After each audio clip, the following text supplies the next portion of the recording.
അങ്ങനെ പ്രയാഗ്രാജിലെ മഹാകുംഭമേള സമാപിച്ചിരിക്കുന്നു. ആരെല്ലാമാണ് ഈ മഹാകുംഭമേളയുടെ സാമ്പത്തിക ഗുണഭോക്താക്കൾ? പ്രയാഗ്രാജിലെ തോണിക്കാരൻ 30 കോടി രൂപ ലാഭമുണ്ടാക്കിയതായി ഉത്തർപ്രദേശ് മുഖ്യമന്ത്രി ആദിത്യനാഥ് പറഞ്ഞിരിക്കുന്നു. ആരാണ് ഈ തോണിക്കാരൻ? പ്രയാഗ്രാജിലെ കൊടും ക്രിമിനലായ പിന്റു മൊഹറയാണ് ഈ തോണിക്കാരൻ.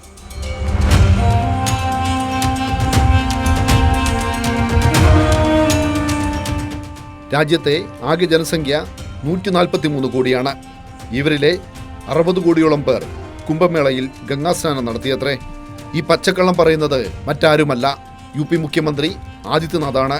കേന്ദ്ര സർക്കാരും യു പി സർക്കാരും സർക്കാർ സ്ഥാപനങ്ങളും സംഘടനകളും എല്ലാം ചേർന്ന് കുംഭമേളയ്ക്കായി ചെലവഴിച്ചത് 25,000 കോടി രൂപ.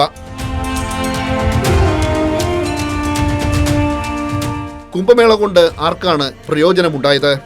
പാവപ്പെട്ടവരാണത്രേ ഏറ്റവും വലിയ ഗുണഭോക്താക്കൾ.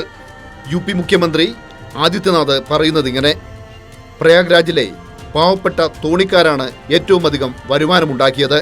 പിന്റു മൊഹറ എന്നൊരു തോണിക്കാരനുണ്ട്. പിന്റു മൊഹറ കുംഭമേളയിലൂടെ ഉണ്ടാക്കിയത് 30 കോടി രൂപ. ആരാണ് പിന്റു മൊഹറ?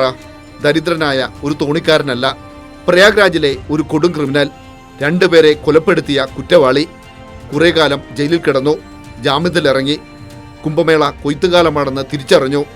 അങ്ങനെ പ്രയാഗ്രാജിൽ കുറെ ബോട്ടുകൾ ഇറക്കി 30 കോടി കൊയ്തു.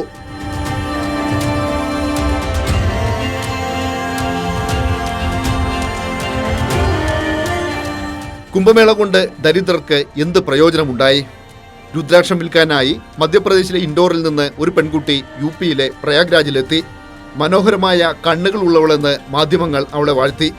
അവളുടെ സൗന്ദര്യം വാഴ്ത്തപ്പെട്ടു. പക്ഷേ ദാരിദ്ര്യം തീർന്നില്ല.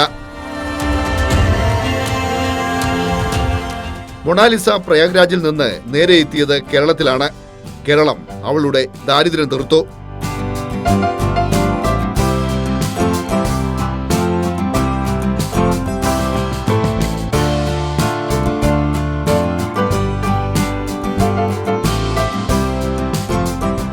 കുംഭമേളയിൽ ഏറെ വാർത്താ പ്രാധാന്യം നേടിയ ഒരാളുണ്ട്, IIT ബാബ. അജയ് സിംഗ് എന്നാണ് യഥാർത്ഥ പേര്. ബോംബെ IITയിൽ നിന്ന് എയ്റോസ്പേസ് എഞ്ചിനീയറിംഗിൽ ബിരുദം നേടി. കാനഡയിൽ ജോലി ചെയ്യവേ ആത്മീയതയിലേക്ക് തിരിഞ്ഞു. അങ്ങനെ സന്യാസിയായി. അജയ് സിംഗ് IIT ബാബ എന്ന പേരിൽ അറിയപ്പെടാൻ തുടങ്ങി. സംഘപരിവാർ IIT ബാബയെ ഒരു പ്രതീകമായി ഉയർത്തിക്കാണിച്ചു. കുംഭമേളയിൽ പങ്കെടുത്ത IIT ബാബയെ മാധ്യമങ്ങൾ വലിയ സംഭവമായി ഉയർത്തിക്കാട്ടി. അഭ്യസ്തവിദ്യർ ആത്മീയതയിലേക്ക് മടങ്ങുന്നത് മോദി സർക്കാരിന്റെ ഭരണ നേട്ടമായി ഉയർത്തിക്കാണിച്ചു. പക്ഷേ പോയ വാരത്തിൽ IIT ബാബയെ രാജസ്ഥാൻ പോലീസ് അറസ്റ്റ് ചെയ്തു. കയ്യിൽ കഞ്ചാവ് സൂക്ഷിച്ചതിനായിരുന്നു അറസ്റ്റ്.